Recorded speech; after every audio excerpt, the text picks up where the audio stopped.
The story of the Knights Hospitaller begins not with swords and shields, but with compassion and a simple desire to help.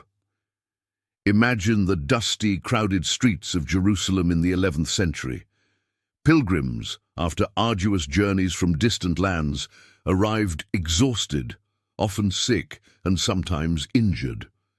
There was a desperate need for care, and that need was met by a group of Amalfi merchants. These merchants, known for their trading prowess across the Mediterranean, established a hospital around 1070. It was dedicated to St. John the Baptist and offered sanctuary and medical aid to any pilgrim, regardless of their faith or origin. This was a crucial service in a time when travel was dangerous and medical facilities were rare. This small act of charity quickly grew. The hospital became well known, its reputation spreading throughout the Christian world.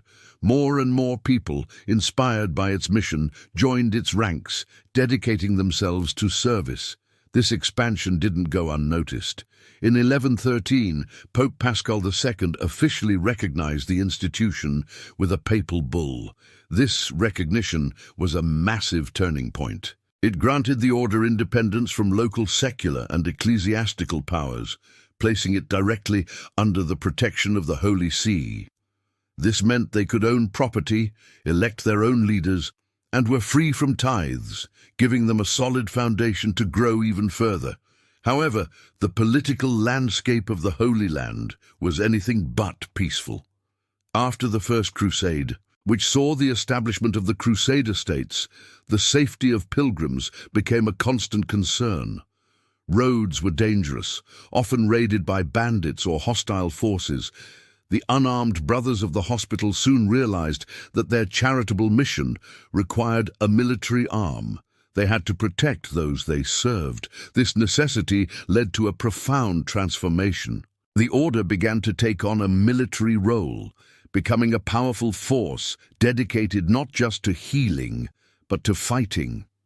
This transition marked the birth of the Knights Hospitaller as a military order, a dual identity that would define them for centuries. Two early figures were instrumental in shaping this new hybrid order. Gerard Thom, the first recognized leader, was the driving force behind the initial hospital and its charitable mission. He laid the groundwork for its organization and expansion before the military aspect fully developed. After his death, Raymond Dupuy took the helm. It was under Raymond that the military wing truly flourished. He established the rules, the structure, and the military discipline that would make the Hospitallers legendary warriors. He understood that charity without protection was often futile in the volatile environment of the Crusader states. The structure Raymond Dupuy established was quite sophisticated for its time. The order was divided into three main classes. There were the knights, who were noble-born and formed the fighting corps. Then came the chaplains, who tended to the spiritual needs of the order and its patients. Finally, the sergeants, often from less noble backgrounds, provided essential support, serving as squires, guards, and auxiliary fighters. All members took vows of poverty, chastity, and obedience, committing their lives entirely to the order's cause. This blend of monastic discipline and military prowess made them incredibly effective. From their base in Jerusalem, the Hospitallers played a vital role in the newly formed Crusader states. They were not just defenders, but also administrators, helping to govern and stabilize the territories. Their hospitals continued to operate, providing essential services, while their knights defended the borders. They were an integral part of the Latin East, a constant presence in a land often under siege. To protect their holdings and the pilgrim routes, the Hospitallers quickly began to build and fortify castles. These weren't just simple outposts, they were massive, imposing structures designed to withstand prolonged sieges, while their most famous castles, like Crac de Chevalier, would come later. These early fortifications were crucial for establishing their presence and securing strategic locations in the Holy Land. They created a network of strongholds that helped maintain Crusader control over the region. Maintaining such an elaborate organization, with its hospitals, garrisons, and growing military, required substantial financial resources. The order acquired vast lands and properties across Europe, often donated by pious nobles and monarchs. These commanderies generated income that was then sent back to the Holy Land to fund the order's operations. This sophisticated financial network allowed them to sustain their efforts and expand their influence far beyond their immediate territories. Inevitably, the Hospitallers came into contact with other military orders that arose during this period, most notably the Knights Templar. Initially, their relationship was complex. While both orders shared the common goal of defending the Holy Land, they also competed for resources, land, and influence. There were instances of cooperation, fighting side by side in battles, but also rivalries and disputes over territory and authority. Despite these tensions, both orders represented the spearhead of Christian military power in the East. As the 12th century progressed, the Hospitallers' influence grew tremendously. Their blend of military strength, charitable work, and extensive landholdings made them a significant power in the Latin East. They were not just a religious order or a fighting force. They were a political and economic entity, deeply intertwined with the fate of the Crusader states. Their story, however, was just beginning, and the challenges they faced would only grow larger. The Hospitallers, now a formidable military order, quickly became central to the Crusader era, serving as guardians of the Holy Land. Their knights were often at the forefront of the fiercest battles, proving their mettle against the various Muslim forces that sought to reclaim the territories. They fought in major conflicts, their red surcoats with the white eight-pointed cross, a familiar sight on the battlefields. Their involvement in critical campaigns was constant. From the early skirmishes to the larger, more organized wars that defined the Crusader states, they were known for their courage and their willingness to fight to the last man, often forming the rear guard in retreats or leading daring charges. Their military might was underpinned by a network of strategic fortresses which became legendary for their strength and design. Castles like Crac des Chevaliers and Margat were not just defensive structures. They were self-contained communities, capable of housing hundreds of knights and their support staff, along with vast stores of provisions. Crac des Chevaliers, in particular, was a marvel of medieval military architecture, a concentric castle with multiple layers of walls, towers, and moats, designed to be virtually impregnable. Margat, perched on a volcanic cone, offered a commanding view of the coast and inland routes, making it a crucial watchtower. These castles were symbols of Hospitaller power and their commitment to holding the Holy Land. The Hospitallers earned a reputation for their military tactics and iron discipline. Their training was rigorous, focusing on horsemanship, sword fighting, and siege warfare. They fought as highly organized units, often employing heavy cavalry charges that could break enemy lines. Their discipline was famous. They were expected to obey orders without question and to show no fear in battle. This combination of skill and discipline made them some of the most feared and respected warriors of their time. They were not just brave, they were professional soldiers, dedicated to their cause. Even as their military role expanded, the Hospitallers never abandoned their original charitable mission. Their hospitals continued to operate, often within the very walls of their castles, providing care for pilgrims, crusaders, and locals alike. These hospitals were advanced for their era, offering not just basic care, but also surgical procedures and structured recovery programs. The knights understood that their dual mission, military defense and charitable service, was what defined them. They were healers and warriors, a unique blend that set them apart from other military orders. Their influence extended beyond the battlefield and the infirmary. The Hospitallers played a significant political role in the Latin East.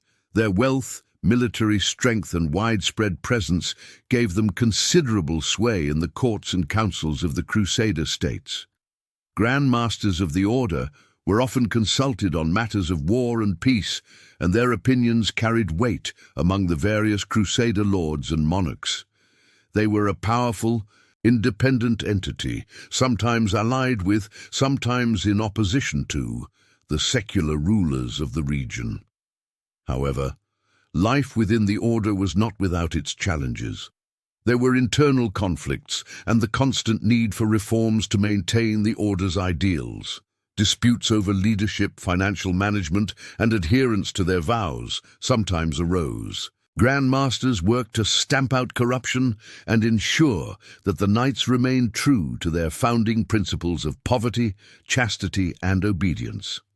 These internal struggles, though often hidden from public view, were a constant part of the Order's history, testing its resilience. Several Grand Masters led the Order during its height in the Holy Land, shaping its destiny and guiding its actions. Raymond Dupuy, one of the earliest, is credited with transforming the Hospitallers into a military order. His successors, through their leadership in battle and administration, solidified the Order's position as a dominant force. These figures were not just military commanders, they were statesmen and administrators, responsible for the vast and complex organization that the Hospitallers had become. A devastating blow to the Crusader states and to the Hospitallers came with the fall of Jerusalem in 1187 to Saladin's forces. This event marked a turning point, severely impacting the Crusader presence in the Holy Land. The Hospitallers fought valiantly, but could not prevent the city's capture. This loss forced a significant shift in their strategy, as they focused on defending their remaining strongholds and participated in efforts to reclaim lost territories. The Third Crusade, launched in response to the fall of Jerusalem, saw the Hospitallers fighting alongside European monarchs like Richard the Lionheart. They played a crucial role in King Richard's campaigns, particularly in the Siege of Acre and the Battle of Arsuf, where their disciplined charges were instrumental in securing victories. Their military prowess was once again on full display, earning them the admiration of European royalty. Despite these efforts, the tide was turning against the Crusader states. The Hospitallers faced the prolonged and ultimately unsuccessful defense of Acre, the last major Crusader stronghold. After a long and brutal siege in 1291, Acre fell, marking the end of the Crusader presence in the Holy Land. The Hospitallers, fighting to the bitter end, were among the last to evacuate, leaving behind centuries of their history and their initial mission. This defeat forced them to seek a new home, beginning a new chapter in their long and storied existence. The fall of Acre in 1291 was not just a defeat, it was an evacuation, a difficult withdrawal for the Hospitallers. They had fought with everything they had, but the Holy Land was lost. With their main strongholds gone, and no safe haven left on the mainland, the surviving knights and their retinue had to leave.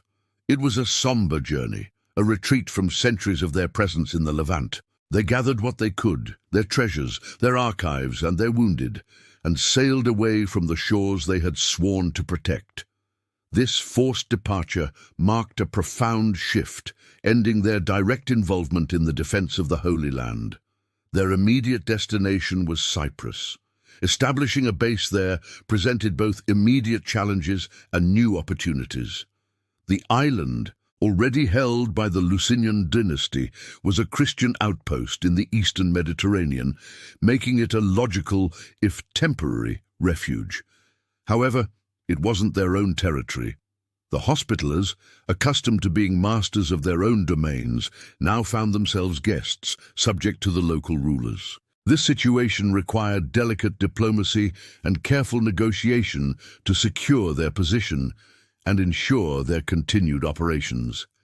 They needed space to regroup, to house their knights, and to rebuild their infrastructure after the devastating losses in Acre. Reorganizing the order in Cyprus was a complex task. They had to adapt to a new environment, one without the constant, immediate threat of land battles against large Muslim armies. Their mission, which had been so clearly defined by the defense of pilgrims and Christian territories, now needed redefining. While the ideal of reclaiming the Holy Land remained strong, the practical realities demanded a shift. They still maintained their hospitals, caring for the sick and poor, but their military focus began to change. One of the most significant developments during their time in Cyprus was the growing importance of their naval power. Without land-based castles to defend, the sea became their new frontier. A strong fleet was crucial for defense against potential attacks, for maintaining communication with their European priories, and for projecting power in the Eastern Mediterranean. They began to invest heavily in shipbuilding and naval training, transforming themselves from primarily a land-based military order into a formidable maritime force. This shift was essential for their survival and future operations. Their relations with local rulers in Cyprus were often complicated. The Lusignan kings, while fellow Christians, viewed the powerful and independent Hospitallers with a mix of respect and suspicion. The order's wealth and military strength made them valuable allies, but also potential rivals. Navigating this political landscape required skill and a clear understanding of their place within the island's power structure. They had to balance their desire for autonomy with the need to cooperate with their hosts. Economically, the order had to find new ways to sustain itself after losing its rich mainland territories. Their vast networks of commanderies and priories across Europe continued to provide income, but the direct revenues from their holdings in the Holy Land were gone. In Cyprus, they engaged in various economic activities, including trade and agriculture, to support their knights, maintain their fleet, and fund their charitable work. They were skilled administrators, and they quickly established systems to manage their resources effectively.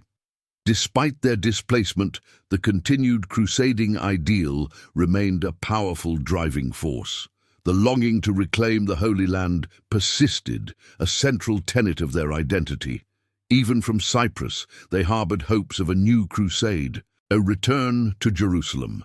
This ideal fueled their military readiness and their naval expeditions. They saw themselves as the vanguard of Christendom, ready to strike back against Muslim forces whenever the opportunity arose. This commitment led to their involvement in minor campaigns and raids. Operating from Cyprus, their growing fleet engaged in naval actions across the eastern Mediterranean. These were not large-scale invasions, but strategic strikes designed to harass Muslim shipping, disrupt trade routes, and protect Christian interests. These smaller engagements allowed them to hone their naval skills and maintain their reputation as fierce warriors. However, life on Cyprus was not entirely smooth sailing. Internal power struggles continued to plague the order. The difficulties of leadership and governance in a new, less established setting sometimes led to disagreements among the knights and the different langues, or national divisions, within the order. Maintaining discipline and unity was a constant challenge, especially as they adapted to their altered circumstances. These internal tensions occasionally threatened to undermine their effectiveness. It became clear that Cyprus was not a permanent solution. The island, while a safe haven, did not offer the strategic independence and control that the Hospitallers desired for their long-term future. They needed a territory they could fully govern, a true sovereign state from which to operate. This realization, combined with the strategic considerations of their new naval focus, led them to seek a new, more suitable home. The seeds of Rhodes were planted during these years in Cyprus, as the Grand Masters and the Council began to look westward towards an island fortress that would become their next great chapter. They understood that to truly fulfill their mission, they needed their own unassailable base. The search for a truly independent and defensible base eventually led the Hospitallers to the island of Rhodes. Its strategic importance was undeniable, lying at the crossroads of major shipping lanes between east and west, a natural choke point in the Aegean Sea. This geographical location made it an ideal base for controlling trade routes, projecting naval power, and maintaining a watchful eye on the burgeoning Ottoman presence in Anatolia. It offered a better vantage point than Cyprus for their ongoing naval operations and their persistent dream of reclaiming the Holy Land. Planning the invasion of Rhodes required meticulous preparation and the forging of crucial alliances. The island was at the time under Byzantine suzerainty, but its local rulers were often weak or contested. The Hospitallers, under the leadership of Grand Master Fulque de Villaret, recognized that a direct assault would be costly. They spent years gathering intelligence, securing financial backing from European powers, and building a fleet capable of transporting their forces and sustaining a prolonged siege. Diplomacy played a key role. They needed to ensure that major Christian powers would not interfere and, ideally, would offer support. The prospect of establishing a strong Christian outpost in the eastern Mediterranean appealed to many, despite the political complexities. The actual siege of Rhodes began in 1309 and proved to be a protracted and brutal struggle. The Hospitallers landed their forces, estimated to be several thousand strong, including knights, sergeants, and mercenary troops. The defenders, a mix of local Greek militia and some Byzantine garrisons, put up fierce resistance. The siege lasted for months, marked by intense fighting, naval blockades, and attempts to breach the island's existing fortifications. The Hospitallers faced challenges not only from the defenders, but also from disease and the logistical difficulties of supplying an invading army on a hostile island. Grand Master Fulque de Villaret displayed exceptional leadership throughout this period, rallying his troops and making critical tactical decisions. His determination was a driving force behind the eventual success. By August 1310, after more than a year of relentless campaigning and several major assaults, the Hospitallers finally captured the city of Rhodes. The conquest was costly in terms of lives and resources, but it secured for the order a sovereign territory, a true home they could call their own. With the main city taken, the Hospitallers moved swiftly to consolidate power, establishing control over Rhodes and the surrounding Dodecanese islands.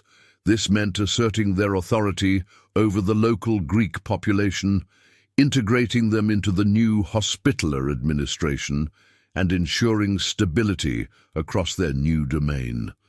They worked to establish a functioning government, a legal system, and mechanisms for collecting taxes and maintaining order. One of the immediate priorities after the conquest was building the defenses. The Hospitallers knew that their new home would be a prime target, especially from Muslim powers. They embarked on an ambitious construction program, transforming Rhodes into an impregnable fortress. Existing Byzantine walls were strengthened and expanded, new bastions and towers were erected, and a deep moat was dug. The Grand Master's palace, originally a Byzantine citadel, was rebuilt and fortified to become a formidable administrative and defensive center. The city of Rhodes itself became a testament to military architecture, designed to withstand the most powerful sieges of the era. Beyond land defenses, the Hospitallers focused on transforming Rhodes into a premier naval base. They developed extensive docks and shipyards, capable of building and repairing their growing fleet of galleys. The natural harbors of Rhodes were ideal, offering shelter and easy access to the open sea. This shift marked a significant evolution for the order. While they had maintained a fleet in Cyprus on Rhodes, their role as a maritime power became central to their identity and survival. Their focus shifted from land battles in the Holy Land to naval warfare, patrolling the seas, protecting Christian shipping, and engaging in raids against enemy fleets. Under Hospitaller rule, Rhodes quickly experienced economic prosperity. Its strategic location, coupled with the order's extensive trade networks and administrative capabilities, made it a hub for commerce. Merchants from across Europe and the East flocked to Rhodes, drawn by its security and the opportunities for trade. The order levied customs duties and taxes, which further enriched their coffers, allowing them to fund their military and charitable activities. Rhodes became a vibrant cosmopolitan city, a melting pot of cultures and a significant economic player in the Eastern Mediterranean. The establishment of the hospitaller state on Rhodes was a momentous achievement. It was not merely a military occupation, but the creation of a sovereign entity, a fully fledged state ruled by the Grand Master and his council. The order minted its own coins, issued its own laws, and conducted its own foreign policy. This independence allowed them to pursue their mission with greater autonomy, free from the direct interference of European monarchs or the shifting political tides of Cyprus. Rhodes became the physical manifestation of their enduring resolve, a Christian bulwark in a sea increasingly dominated by Muslim powers. The island fortress stood as a symbol of their resilience and their unwavering commitment to their vows, ready to face the challenges that lay ahead. The Knights of Rhodes, now firmly established on their island fortress, quickly became masters of the sea. Their mastery of naval strategy and tactics was not accidental. It was born of necessity and honed by constant conflict. They understood that their survival depended on controlling the waters around Rhodes, and they invested heavily in developing a formidable fleet. Their galleys, swift and well-armed, were designed for the specific challenges of Mediterranean warfare. They perfected galley warfare, utilizing ramming techniques, boarding actions, and early forms of naval artillery with great effectiveness. This expertise allowed them to engage and often defeat larger, seemingly more powerful fleets. Their primary adversaries were the rising Ottoman and Mamluk fleets. The seas around Rhodes were a constant battleground, witnessing numerous naval engagements. The Hospitallers achieved significant victories, such as the Battle of Simi in 1312, where they decisively defeated a Turkish fleet.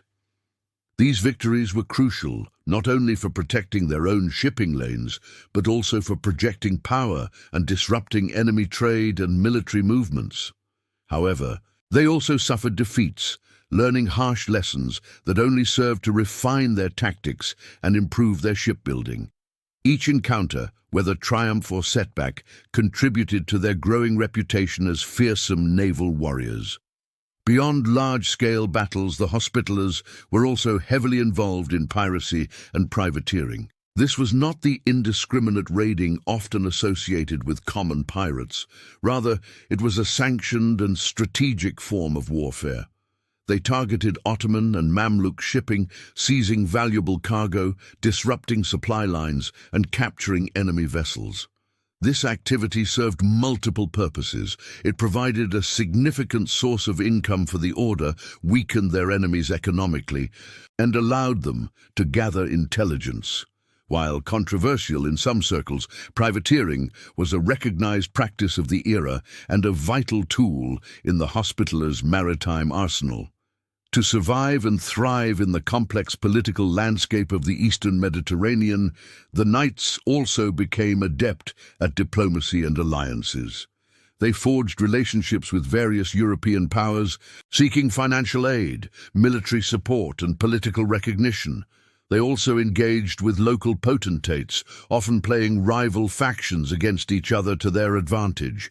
Their diplomatic efforts were crucial in securing their position and ensuring that Rhodes remained a Christian stronghold, even as the Ottoman Empire expanded its influence.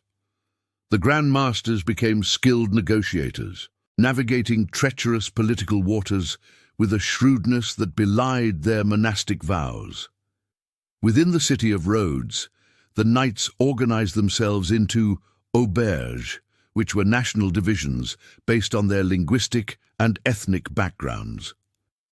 There were originally 7, later 8 auberges: Provence, Auvergne, France, Italy, Aragon, England, Germany, and Castile. Each auberge had its own building, or inn, within the city, serving as a residence, dining hall, and administrative center for knights from that particular region.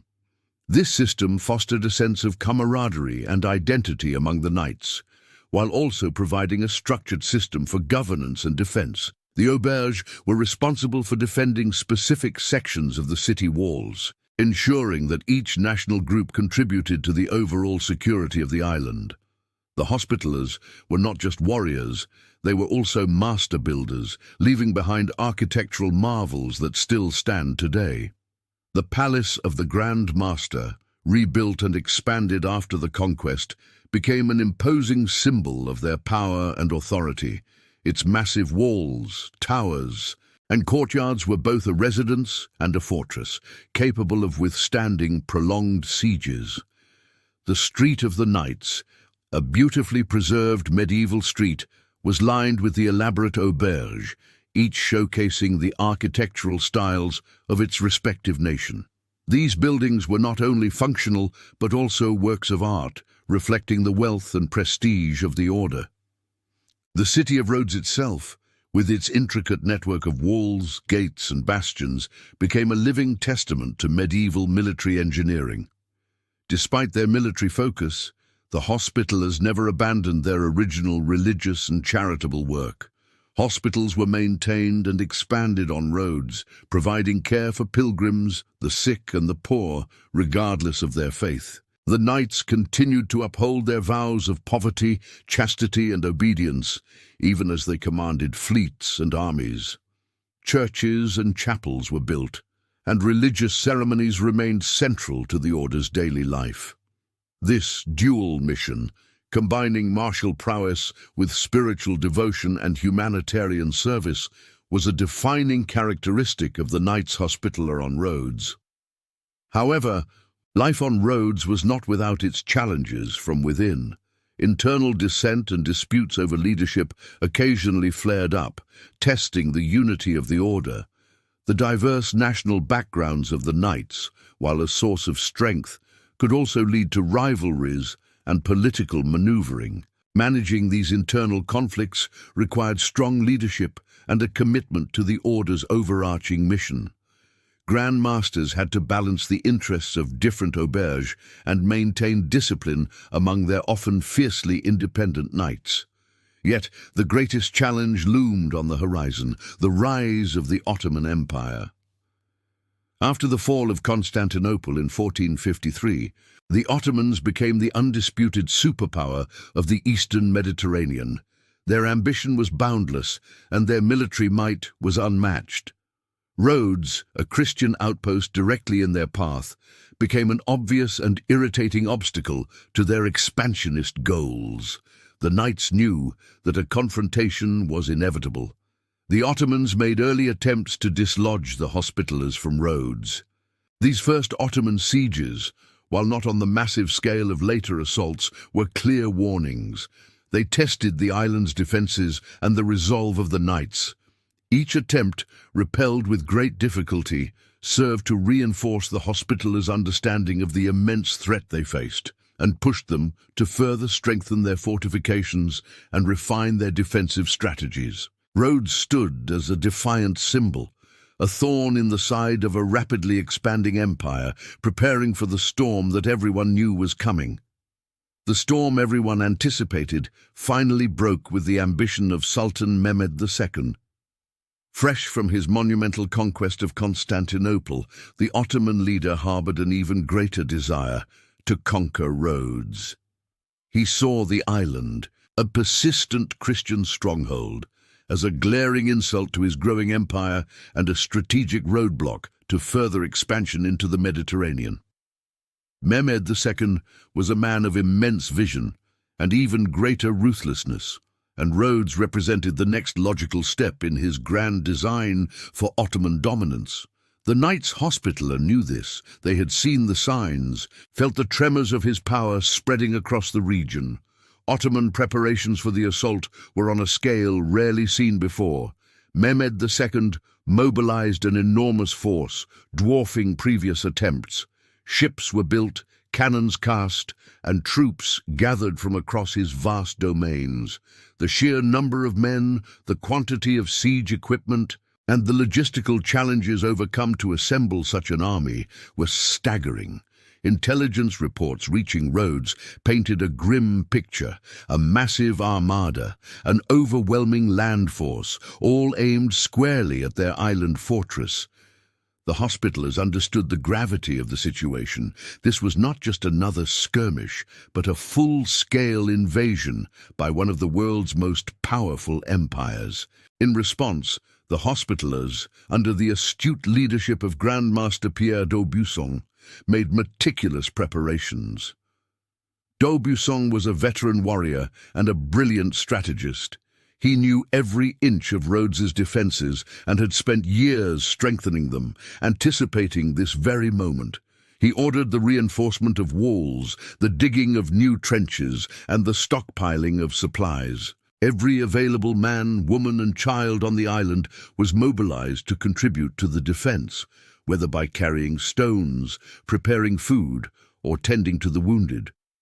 D'Aubusson also sent urgent pleas to European powers for assistance, though he knew any significant aid was unlikely to arrive in time, if at all. The conflict saw many key commanders and heroes emerge on both sides. On the Ottoman side, the General Messi Pasha, a renegade Greek, led the land forces, eager to prove his loyalty and skill to the Sultan. On the Hospitaller side, Grand Master d'Aubusson's leadership was unwavering, inspiring his knights and the local population to extraordinary acts of bravery.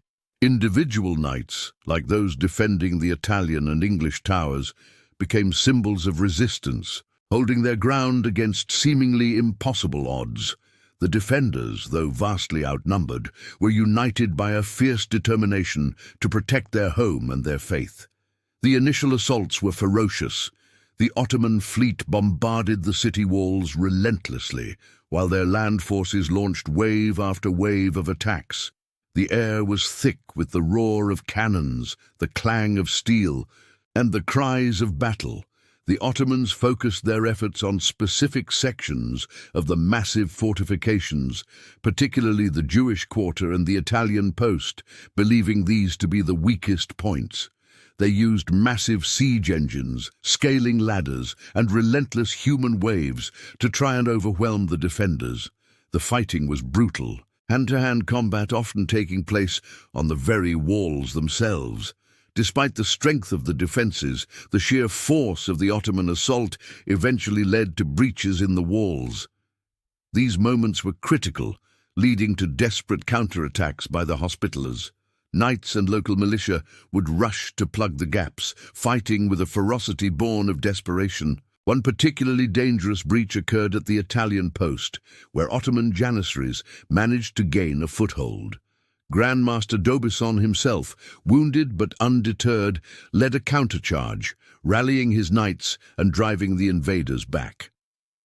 These close-quarters battles for control of the fortifications were often decided by sheer will and sacrifice. Psychological warfare was also a significant element of the siege. The Ottomans used terror tactics, displaying the heads of captured defenders on pikes and sending messages demanding surrender, promising mercy if the city capitulated quickly, and annihilation if it resisted. The Hospitallers, in turn, used their own forms of propaganda, highlighting the brutality of the invaders and reinforcing the idea that surrender meant slavery and destruction. They also used their military successes, however small, to boost morale and instill fear in the Ottoman ranks. The role of artillery was pivotal in this siege. The Ottomans brought an unprecedented number of powerful cannons, which they used to pound the walls day and night. The impact of these gunpowder weapons was devastating, creating large breaches that the defenders struggled to repair. However, the Hospitallers also possessed their own artillery, which they used effectively to target Ottoman siege engines and troop concentrations.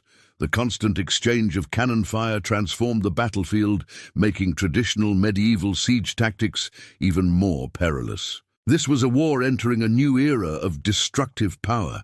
After weeks of relentless fighting and heavy losses on both sides, the Ottomans launched their final grand assault.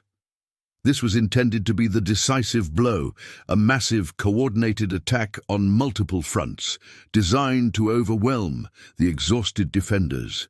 The battle raged for hours, with fighting occurring simultaneously at various breaches and towers. The Hospitallers, though weary, fought with renewed vigor, knowing that the fate of Rhodes hung in the balance. Every man and woman capable of holding a weapon joined the fray. In the end, despite their overwhelming numbers and the ferocity of their attacks, the Ottomans failed. The final grand assault was repelled, thanks to the heroic stand of the defenders and the strategic brilliance of d'Aubusson. The Ottoman casualties were staggering, with thousands killed and wounded. Sultan Mehmed II was forced to acknowledge the unexpected and costly failure of the siege. With his army decimated and morale shattered, he ordered a retreat. Rhodes had held. The Knights Hospitaller had defied the most powerful empire of their time, a testament to their unwavering courage and the strength of their island fortress. The sheer relief that swept through Rhodes after the Ottoman retreat was almost as overwhelming as the siege itself. News of the Hospitallers' victory spread like wildfire across Europe, sparking celebrations in Christian capitals where prayers for Rhodes had been fervent. This unlikely triumph against Sultan Mehmed II, the very conqueror of Constantinople, cemented the knights' reputation as formidable defenders of Christendom. Their resilience became a legend, a beacon of hope against the seemingly unstoppable Ottoman tide. For the time being, the immediate threat was gone, replaced by a collective sigh of relief and a surge of pride. However, the victory came at a steep price. Rhodes, the once thriving island fortress, lay in ruins. The city walls, which had heroically withstood the relentless bombardment, were battered and breached. Buildings within the city were reduced to rubble, and the landscape around the fortifications was scarred by months of brutal warfare. The first order of business for Grand Master Pierre d'Aubusson and his surviving knights was the massive undertaking of reconstruction. Every available hand, knight and islander alike, was put to work repairing the damage. Stones were hauled, breaches filled, and structures rebuilt, a testament to their determination not just to survive, but to thrive once more. More than just rebuilding, the Hospitallers immediately focused on strengthening their defenses. The Great Siege had been a brutal teacher, highlighting both strengths and weaknesses in their fortifications. Lessons learned from the intense Ottoman assaults were meticulously applied. Walls were thickened, towers reinforced, and new defensive positions were strategically added. They understood that the Ottomans, despite their defeat, would likely return. This was not a final victory, but a temporary reprieve. The experience of 1480 instilled a deep-seated paranoia, a constant awareness that the next attack could be just around the corner. D'Aubusson, now hailed as a hero across Europe, embarked on renewed diplomatic efforts. He traveled to various European courts, seeking not only financial support for the reconstruction and defense of Rhodes, but also alliances. He reminded monarchs of the shared threat posed by the Ottoman Empire and the crucial role Rhodes played as a bulwark in the eastern Mediterranean. While some aid was forthcoming, European powers were often too preoccupied with their own internal conflicts and rivalries to offer the sustained, large-scale assistance the Hospitallers desperately needed. Still, the prestige gained from their victory did afford them a stronger voice in the complex political landscape of the era. The successful defense of Rhodes significantly consolidated the Hospitallers' power and influence. Their defiant stand against the mighty Ottoman Empire elevated their status, making them indispensable in the eyes of many Christian nations, even if that appreciation didn't always translate into practical support. They were seen as the frontline defenders, holding back the tide. This increased prestige allowed them to negotiate more effectively, secure better trade deals, and maintain their position as a sovereign entity in the region. Their naval dominance, though temporarily strained by the siege, quickly reasserted itself. The Hospitaller fleet, though smaller than the Ottoman Armada, remained a formidable force. They continued their patrols, protecting Christian shipping lanes, raiding Ottoman vessels, and gathering intelligence. Their galleys were instrumental in maintaining communications and trade, crucial for the island's economic recovery. The sea was their lifeblood, and they remained masters of it, ensuring that their island fortress was not isolated. After d'Aubussan's remarkable leadership during the siege, the succession of Grand Masters became a critical concern. The order needed strong, capable leaders to maintain their vigilance and continue the complex task of governance and defense. The Grand Masters, who followed d'Aubusson, were tasked with upholding his legacy, ensuring the island remained impregnable, and navigating the treacherous waters of European and Ottoman politics. Each successive leader carried the heavy burden of knowing that another confrontation was inevitable. Indeed, the understanding that the Ottomans would return was a constant unspoken truth. Mehmed II's successor, Bayezid II, though less aggressive than his father, still harbored ambitions in the Mediterranean. The Hospitallers knew that their victory was merely a delay, not a definitive end to the conflict. They continued to monitor Ottoman movements, their intelligence networks constantly alert for any signs of renewed preparations. The threat lingered like a dark cloud on the horizon, shaping every decision made on Rhodes. Internally, the order worked to manage its finances and maintain discipline among its knights. The siege had been costly, draining their treasury. Strict measures were put in place to ensure resources were used efficiently for defense and reconstruction. Discipline, always a cornerstone of the order, was reinforced as unity and order were paramount in the face of external threats. The various langues or national divisions within the order had to set aside their differences and work together, a lesson starkly learned during the desperate days of the siege. The Hospitallers also remained deeply involved in European politics. They served as a conduit for information about the Ottoman Empire, their intelligence often proving invaluable to Christian monarchs.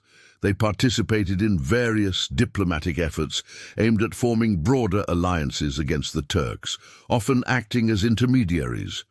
Rhodes was not just an island fortress. It was a vital outpost of Christian Europe, and its fate was inextricably linked to the continent's struggle against the rising power of the East. The respite after the Great Siege was a period of frantic activity, a race against time to prepare for the next, even greater challenge. The shadow of Suleiman began to fall across the Mediterranean, a new and formidable Ottoman sultan who ascended to power in 1520. His reign marked a period of immense Ottoman expansion, pushing the empire's borders further into Europe, Africa, and Asia.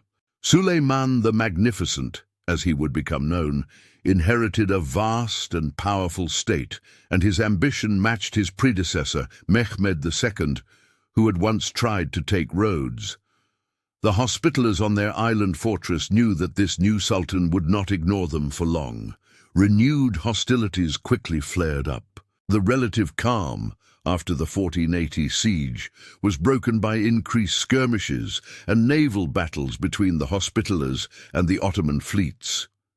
Ottoman ships, now more numerous and better organized, began to challenge the Knights' dominance in the Aegean. These encounters, though often small-scale, served as constant reminders of the escalating threat. Each skirmish was a test of strength, a probe, and a grim forecast of the larger conflict to come. The sea, which had been their protector and their highway, now became a dangerous battleground. Intelligence gathering became a critical, round-the-clock operation for the Hospitallers. Their networks, stretching across the Mediterranean, worked tirelessly to anticipate Ottoman moves. Spies and informants, often merchants or converted locals, risked their lives to bring back news of ship movements, troop concentrations, and supply stockpiles. Every rumor, every piece of information, no matter how small, was meticulously analyzed in the Grand Master's palace. They knew that accurate intelligence was their only chance against an enemy that could easily overwhelm them with sheer numbers. Despite the clear and present danger, European indifference was a bitter pill for the knights to swallow. Appeals for concerted support from Christian powers often fell on deaf ears. The kings and princes of Europe were too often consumed by their own rivalries, wars, and internal squabbles to commit significant resources to Rhodes. The Protestant Reformation was also beginning to divide Europe, further distracting rulers from the Ottoman threat. The Hospitallers, once seen as the vanguard of Christendom, increasingly found themselves isolated, facing a rising empire with dwindling external aid. They were on their own. Grand Master Philippe Villiers de l'Isle-Adam, elected in 1521, faced this growing threat with remarkable resolve. He was a veteran knight, shrewd and deeply religious, but also pragmatic. He understood the gravity of their situation, knowing that the capture of Rhodes was a top priority for Suleiman. L'Isle-Adam immediately began to reinforce the island's defenses, inspecting every wall, every bastion, and every gun emplacement. He knew that the fate of the order, and perhaps a significant part of Christian Europe, rested on his shoulders. His leadership during these tense months was crucial in preparing the knights for the storm ahead. Rhodes was seen as a thorn in the side of the Ottoman Empire, a vital strategic obstacle that blocked their expansion into the Western Mediterranean. The island's position was perfect for harassing Ottoman shipping lanes, raiding their coasts, and providing a base for Christian naval operations. As long as Rhodes remained in Hospitaller hands, Suleiman's ambitions in the region would be hampered. It was a strategic imperative for the Sultan to remove this persistent nuisance, to clear the path for his grand designs. The island, once a sanctuary, had become a target. Preparations for a second siege began on a massive scale, dwarfing even Mehmed II's previous attempt. Reports from spies confirmed the alarming news. The Ottomans were mobilizing an enormous force, gathering thousands of troops, hundreds of ships, and a vast array of siege artillery. Shipyards worked day and night producing new vessels. Supply lines were established, funneling food, gunpowder, and cannonballs to staging areas. The sheer scale of the operation indicated Suleiman's determination to succeed where his father had failed. There would be no turning back for the Ottomans. The Hospitaller resolve, however, was equally strong. The knights were determined to defend their island to the last man. They had faced overwhelming odds before and had emerged victorious. The memory of the 1480 siege and their improbable triumph fueled their courage. Grand Master l'Isle-Adam instilled in them a sense of duty and sacrifice, reminding them of their vows and the importance of their mission. Every knight, every soldier, and every Rhodian citizen understood what was at stake. They would fight for their homes, their faith, and their very existence. The gathering storm intensified in the final months leading up to the Great Siege. The air on Rhodes was thick with anticipation and grim determination. The last ships carrying supplies and a few hundred volunteer reinforcements from Europe arrived, a small but welcome addition to their meager forces. The city gates were sealed, the cannons were loaded, and the sentries kept a constant watch on the horizon. The knights knew the Ottomans were coming, and they were ready. The stage was set for one of the most epic sieges in history, a confrontation that would decide the fate of Rhodes and the future of the Knights Hospitaller. The overwhelming force assembled by Suleiman the Magnificent finally appeared on the horizon in the summer of 1522. The Ottoman fleet, a colossal armada of around 400 ships, stretched for miles across the Aegean Sea, a dark, menacing shadow against the bright Mediterranean sun. It carried an army estimated to be between 100,000 and 200,000 men, a staggering number compared to the roughly 7,000 defenders of Rhodes, which included about 600 knights. This was not just an army, it was an entire moving city, equipped with everything needed for a prolonged and brutal siege. The sight alone was enough to make even the bravest hearts falter, but the Knights of Rhodes stood firm. Grand Master Lyle Adam had meticulously deployed his limited forces. The city walls were divided into sectors, each assigned to one of the 8 tongues or national divisions of the order. The English, French, German, Italian, Aragonese, Castilian, Auvergnat, and Provençal knights each defended their own stretch of the formidable fortifications.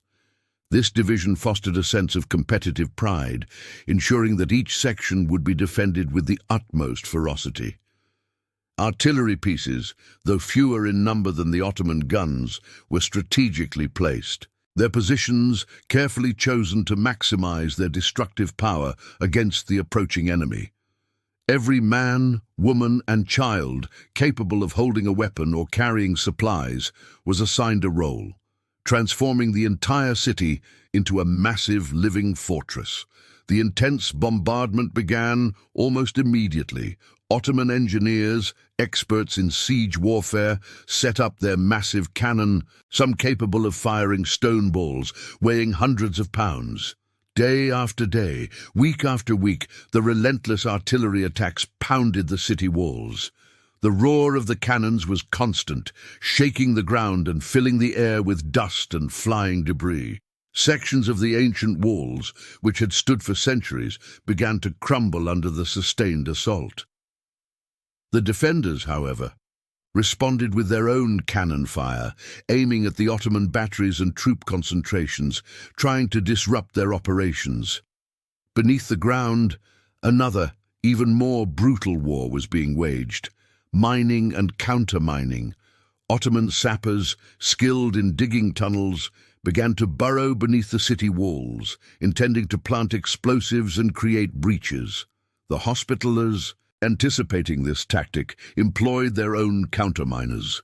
These men, often working in cramped, dark and airless tunnels, listened for the sounds of the enemy, then dug toward them. When the tunnels intersected, savage hand-to-hand combat would erupt in the suffocating darkness, often with picks and shovels as the primary weapons. Sometimes the tunnels were flooded with water or smoke, or even deliberately collapsed, burying both friend and foe. As the walls weakened, the Ottoman forces launched repeated, desperate attempts to storm the city. Wave after wave of janissaries and other elite troops surged forward, scaling ladders, fighting their way through the rubble of the breaches. The fighting was savage and close quarters. Knights armed with swords and pikes stood shoulder to shoulder with local militiamen and ordinary citizens, repelling assault after assault.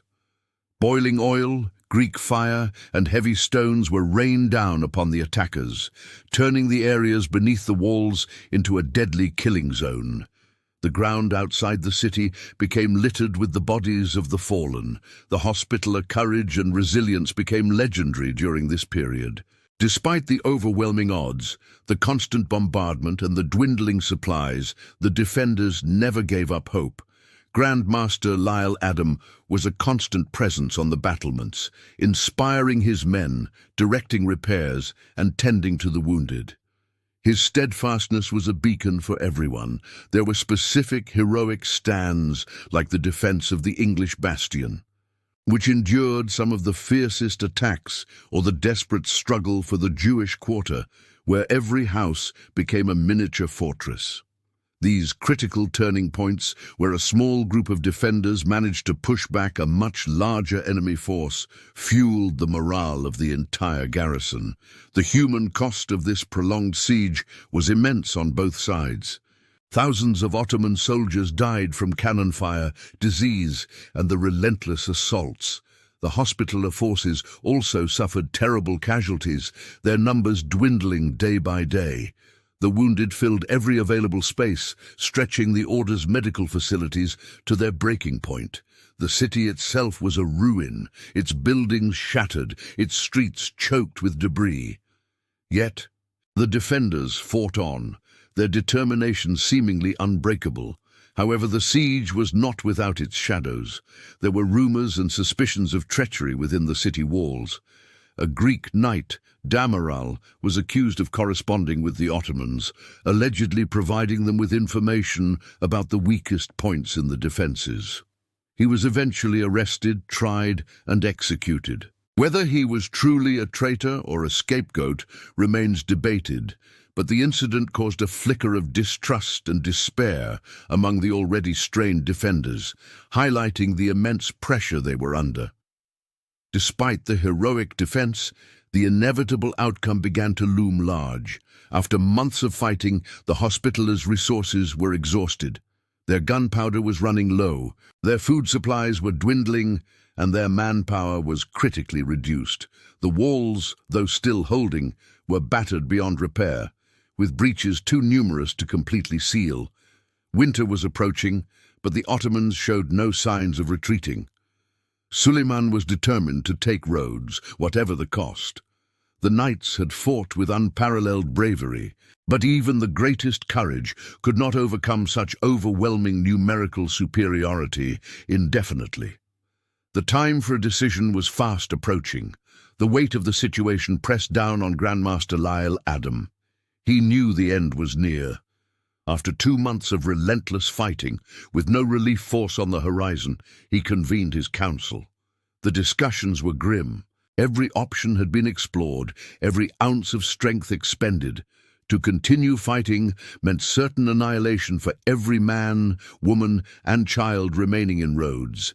Surrender, however bitter, seemed the only path to preserve what little life remained. It was a decision that tore at his conscience, a profound betrayal of the Order's long history of unwavering defiance. Negotiations began with Suleiman. The Ottoman Sultan, surprisingly, showed a degree of respect for the Hospitallers' valor. He had witnessed firsthand the ferocity of their defense and the immense casualties his own army had suffered.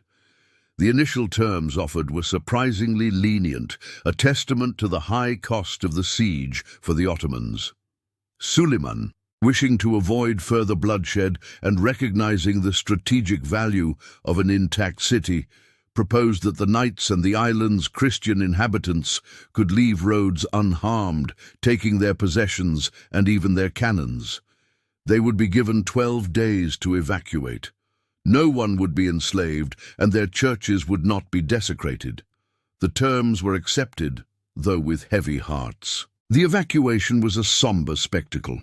On January 1st, 1523, the remaining knights, their tattered banners held high, marched out of the city they had defended with such heroism for over 2 centuries. Behind them followed thousands of Rhodian Christians, their faces a mixture of relief and profound sorrow. They boarded the few remaining ships, a small fleet that would carry them away from their island home into an uncertain future. Among their most precious cargo were the Order's archives, its sacred relics, and the wounded who had survived the siege. It was a heartbreaking departure, a quiet exodus in the face of overwhelming power. The sight of the city's gates closing behind them, no longer under their control, marked the end of an extraordinary chapter. Just a few days later, Suleiman the Magnificent made his triumphant entry into Rhodes. The city, though scarred, was still standing.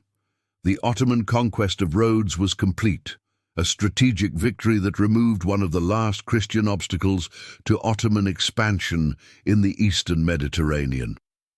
For the Hospitallers, it was the end of an era.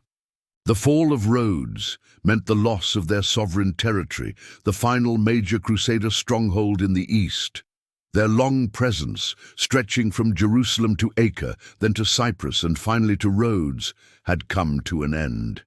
They were now an order without a home, cast adrift in a world increasingly dominated by powerful nation-states and shifting alliances. The news of Rhodes' fall sent shockwaves across Europe.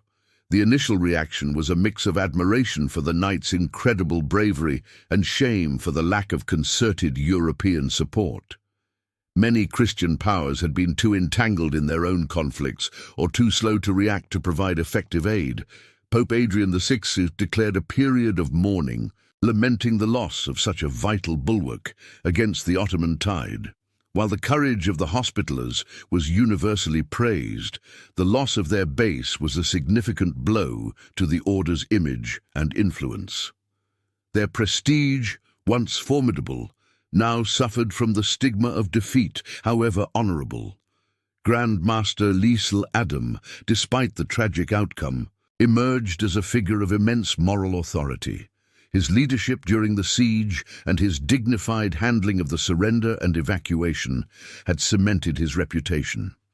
He skillfully guided the order through its darkest hour, keeping its spirit and structure intact.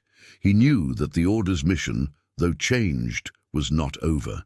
His immediate priority was to find a new home, a new base from which the Hospitallers could continue their fight against the Ottomans and fulfill their charitable obligations. Thus began the wandering years for the Knights Hospitaller. For 7 long years the order drifted, seeking a new sanctuary. They first sailed to Crete, then to Messina in Sicily, and later to Viterbo and Nice. They were guests in various European cities. Their fleet anchored in different ports, always searching for a permanent territory. This period of uncertainty and displacement tested the order's resolve, but also highlighted its remarkable resilience. Despite lacking a home, the knights maintained their discipline, their hierarchy, and their commitment to their vows, proving that the spirit of the Hospitallers was not tied to any single piece of land. The search for a new base consumed Grand Master Liesl Adam and the entire order. They understood that without a sovereign territory, their very existence as an independent military and charitable organization was precarious. Extensive diplomatic efforts were launched, sending emissaries to the courts of Europe, pleading their case for a new home. They needed a place strategically located, defensible, and capable of supporting their operations against the Ottoman threat. Many offers were considered, some too small, some too vulnerable, others politically unfeasible.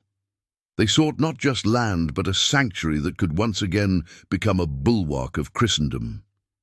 It was Holy Roman Emperor Charles V who eventually provided the solution. In 1530, after prolonged negotiations, he granted the Hospitallers the islands of Malta and Gozo, along with the North African port city of Tripoli, in perpetual fief. The price was symbolic, a single Maltese falcon to be sent annually to the Emperor on All Saints' Day. This offer was both a blessing and a challenge. Malta's strategic importance was undeniable. Situated in the central Mediterranean, it lay directly on the sea lanes between the Ottoman East and the Christian West, a perfect choke point for controlling maritime traffic. It was ideally positioned to intercept Ottoman fleets and protect European shipping. However, the initial impressions of Malta were far from inspiring for the battle-hardened knights accustomed to the fertile lands of Rhodes. Malta was a barren, rocky island, largely treeless, with a harsh, dry climate. Its existing fortifications were rudimentary, and its small population was impoverished. Many knights were dismayed, seeing it as a desolate outpost rather than a grand new home. The contrast with the lush landscapes and prosperous city of Rhodes could not have been starker, yet Grand Master Liesl Adam, ever pragmatic, recognized its potential. He understood that its natural harbors were excellent, and its rocky terrain, while unappealing, offered formidable defensive advantages. The immediate need was to fortify Malta against the inevitable Ottoman attack. The knights knew Suleiman would not tolerate their presence so close to his expanding empire. Under Liesl Adam's leadership, and later under his successors, an ambitious building program began. Existing defenses were strengthened, and new ones planned. This period saw the foundations laid for the impressive bastions and forts that would later define Malta's formidable reputation. The grand harbours, particularly, were identified as critical points, requiring massive investment in defensive structures. A key figure in transforming Malta was Grand Master Jean de Valette, who took office in 1557. His vision and unwavering leadership would prove instrumental. He understood that Malta had to become not just a military outpost, but a self-sustaining state capable of projecting power. He spearheaded the development of the island, encouraging agriculture, improving infrastructure, and, crucially, rebuilding the order's naval power. The docks and shipyards of Malta soon teemed with activity, as new galleys were constructed, and the fleet, so diminished after the fall of Rhodes, began to regain its strength. Economic development was paramount. The order worked to diversify Malta's economy, encouraging trade and agriculture to reduce its reliance on external support. While the land was challenging, ingenious irrigation systems were developed, and crops suitable for the climate were cultivated. The order's wealth, though reduced, was carefully managed, and funds were funneled into both defense and the island's prosperity. Malta began to slowly transform from a desolate rock into a thriving, if still austere, military and commercial hub. The conflict with the Ottoman Empire never truly ceased. From their new base in Malta, the Hospitallers continued their traditional role as guardians of the seas. Their galleys engaged in continued raids and skirmishes against Ottoman shipping, disrupting trade routes and capturing prizes. These actions, while vital for sustaining the order and harassing the enemy, also served as a constant provocation to the Ottoman Sultan, confirming his belief that the Knights of St. John remained a persistent and dangerous thorn in his side. Over time, a unique Maltese identity began to emerge, a blending of the order's long-standing traditions with the local culture. The Maltese people, initially wary of their new overlords, gradually came to identify with the Knights' cause. They provided the essential labor for the massive construction projects, served in the local militias, and contributed to the island's economy. The order, in turn, provided protection, governance, and a degree of stability the islands had not known for centuries. Malta was no longer just a temporary refuge. It was becoming a true home, imbued with the spirit and determination of the Knights Hospitaller, ready to face the next great challenge. Suleiman the Magnificent had never forgotten the humiliation of Rhodes. The Knights of St. John, those stubborn Christian warriors, had defied him once, delaying his empire's expansion into the heart of Europe. Now, from their new base on Malta, they continued to harass his shipping and challenge his dominance in the Mediterranean. This was an affront he could not tolerate. His determination to crush the Hospitallers once and for all grew into an obsession. Malta, then, became the next target, a stepping stone to further conquests and a symbol of his absolute power. The Ottoman preparations for the invasion of Malta were on an unprecedented scale, dwarfing even the force that had attacked Rhodes. Shipyards across the empire worked day and night, constructing a vast armada. Thousands of janissaries, sipahis, and other elite troops were assembled, along with heavy siege artillery, engineers, and all the logistical support needed for a prolonged siege. Reports reaching Malta spoke of a force so immense it would darken the sea and the sky. Estimates placed the invasion fleet at over 200 ships and the land forces at around 40,000 to 50,000 men, a truly overwhelming number compared to Malta's small garrison. Grand Master Jean de Valette, a seasoned warrior and astute leader, understood the gravity of the situation. He knew this would be the ultimate test for the order, perhaps even their final stand. His meticulous planning and tireless efforts had transformed Malta's defenses. He ordered the harvest of all crops, poisoning wells outside the fortifications, and moving the civilian population into the safety of the fortified cities. The existing forts at Birgu and Senglea were strengthened, their walls raised, and artillery emplacements improved. But the most crucial element of his strategy revolved around a small, isolated fort guarding the entrance to the Grand Harbour, Fort St. Elmo.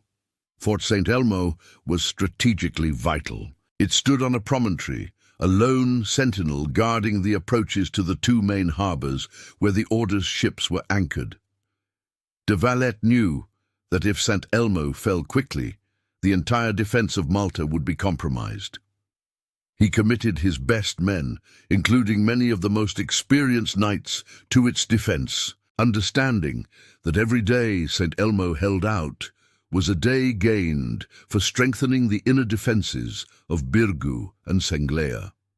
What followed was one of the most desperate and heroic defences in military history. The Ottoman forces, under the command of Mustafa Pasha and the famed corsair Dragut, launched relentless assaults on the tiny fort. Day after day, their massive cannons pounded its walls, reducing them to rubble, but the defenders, though dwindling, refused to yield. The battle for the Grand Harbour became the focal point of the siege. Once St. Elmo finally fell after weeks of brutal fighting at an immense cost to the Ottomans, their attention turned to the main fortifications of Birgu and Senglea.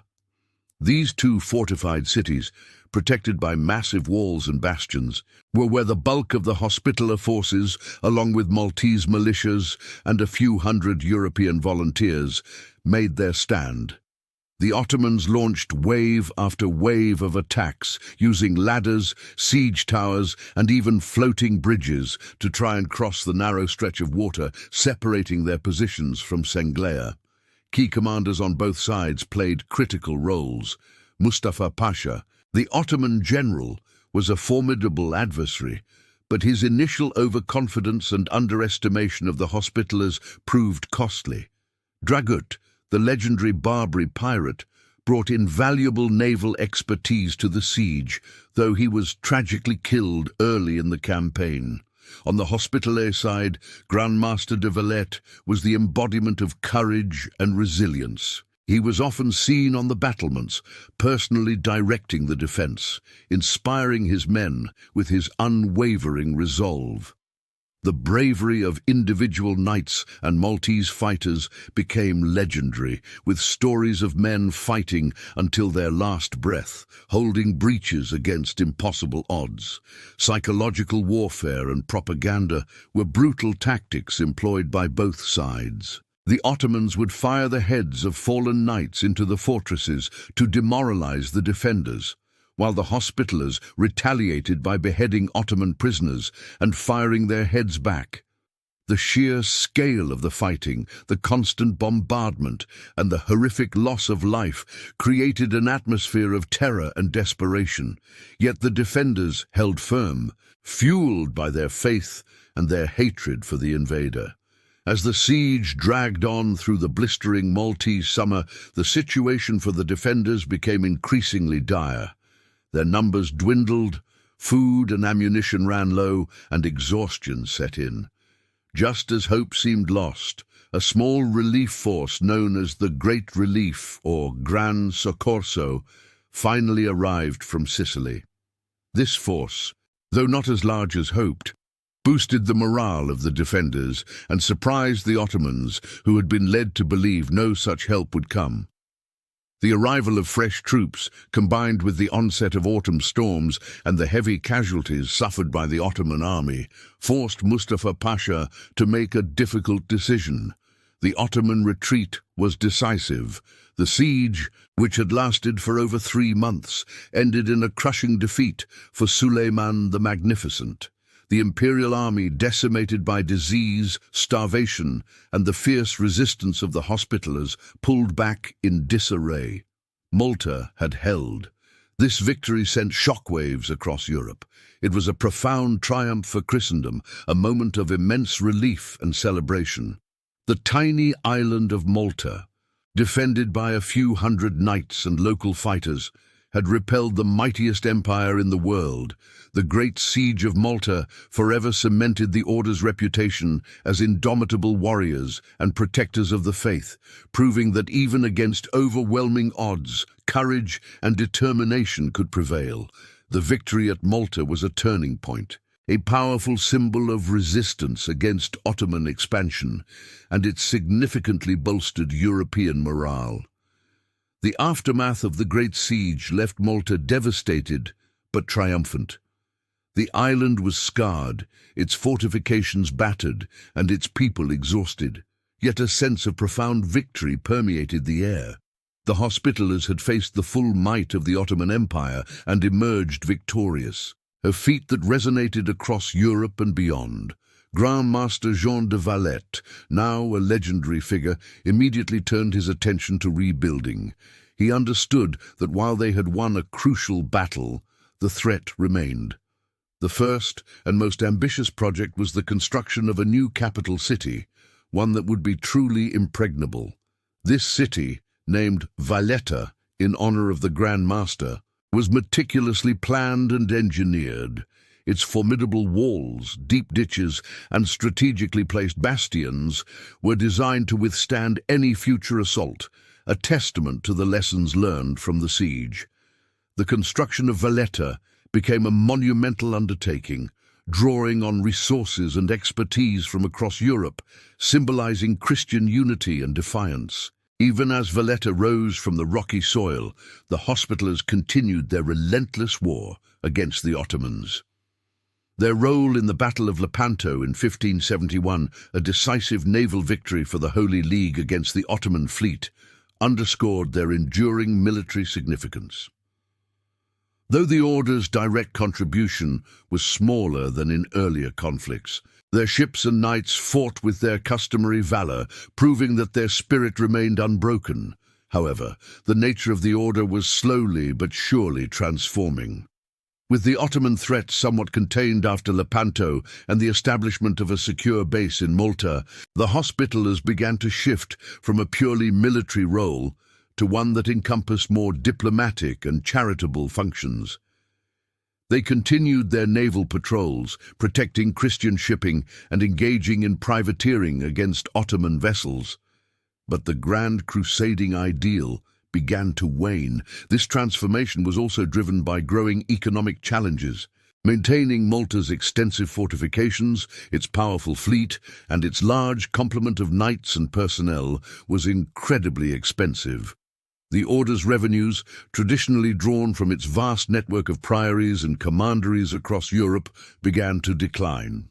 European monarchs, increasingly focused on their own national interests and internal conflicts, were less inclined to provide financial support to a transnational military order. This led to increasing financial strain and the need for internal divisions and reforms. Grand Masters struggled to address mismanagement, enforce discipline, and ensure the Order's financial solvency. There were constant debates about the allocation of funds, the lavish lifestyles of some knights, and the need to adapt to a changing world. The intellectual currents of the Enlightenment further challenged the Hospitallers' traditional role.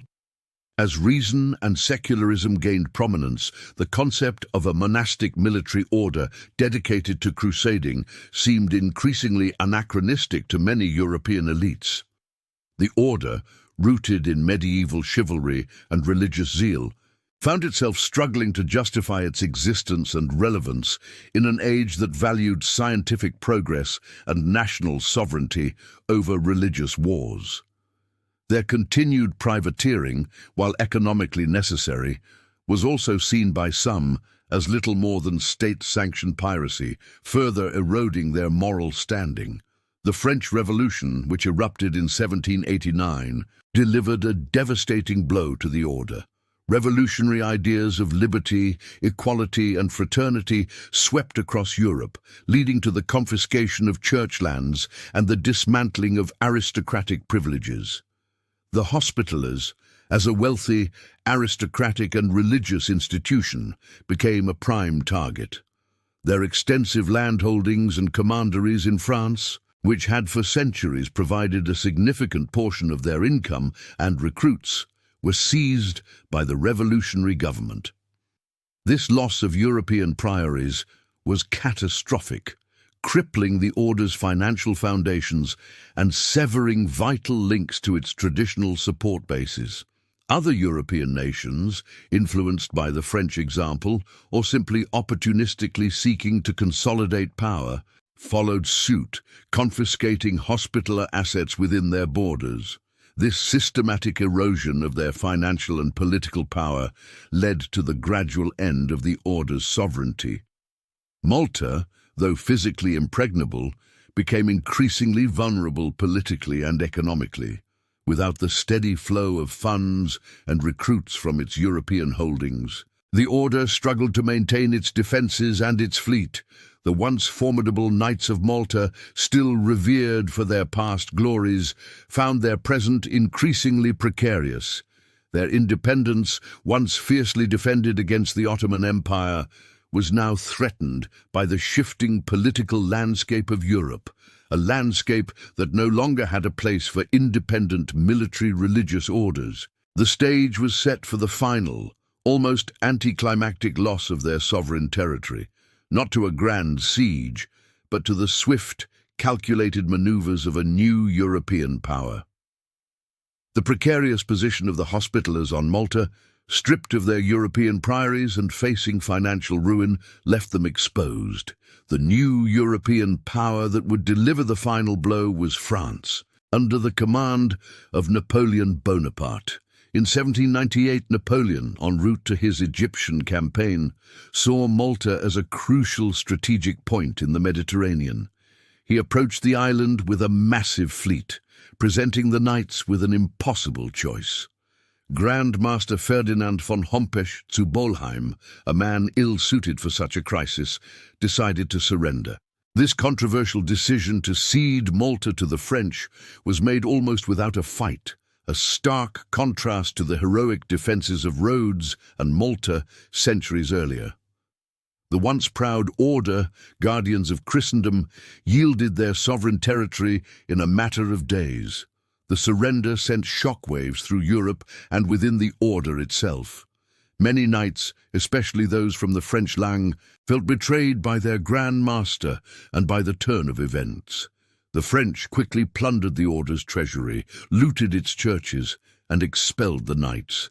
The scattering of the knights and the loss of their sovereign territory marked the end of an era. They became an order in exile, without a home, their military function effectively dissolved. For years, the remaining knights wandered, seeking a new patron and a new home.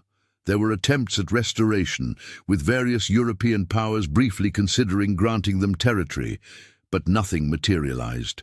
Tsar Paul I of Russia, for a time, even declared himself Grand Master, a move not recognized by the Catholic Church, but indicative of the desperation and fragmentation within the Order.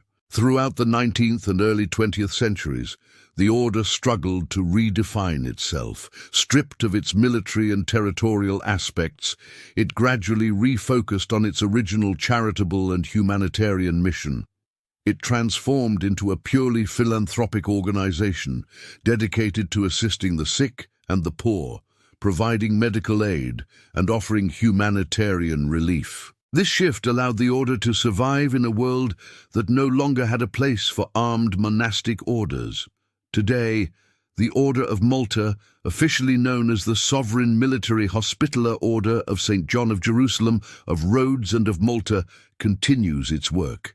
It is a sovereign entity under international law, maintaining diplomatic relations with over 100 countries and the European Union, and holding permanent observer status at the United Nations. Yet it operates without a physical territory, a unique status that reflects its long and complex history. Its members, numbering in the tens of thousands worldwide, are still bound by the ancient vows and traditions, dedicating themselves to serving the needy, embodying the original spirit of the Order's founders.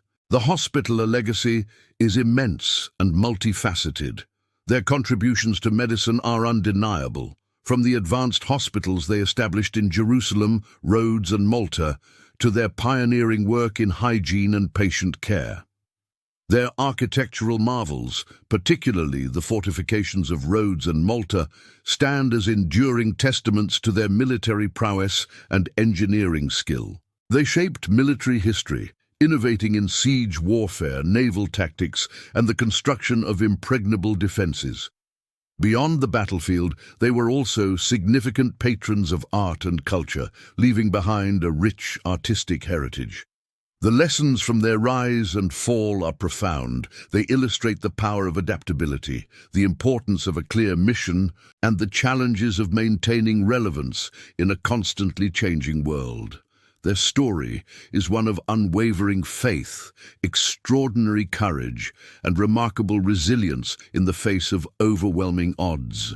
From their humble beginnings as a charitable brotherhood in Jerusalem to their role as the last defenders of Christendom, the Knights Hospitaller etched their name into history. They were, in many ways, the last Crusaders, a living bridge between the medieval fervor of the Crusades and the modern world. Their enduring symbolic power lies in their commitment to a dual ideal, the protection of pilgrims and the care of the sick. Even without a sword or a castle, their dedication to charity continues. The Knights Hospitaller, though their military might has faded, remain a powerful symbol of service, a testament to the enduring impact of an organization born from compassion and forged in conflict. Their story reminds us that even when empires fall and ideologies shift, the spirit of service and humanity can find new ways to thrive, leaving an indelible mark on the Western world and beyond.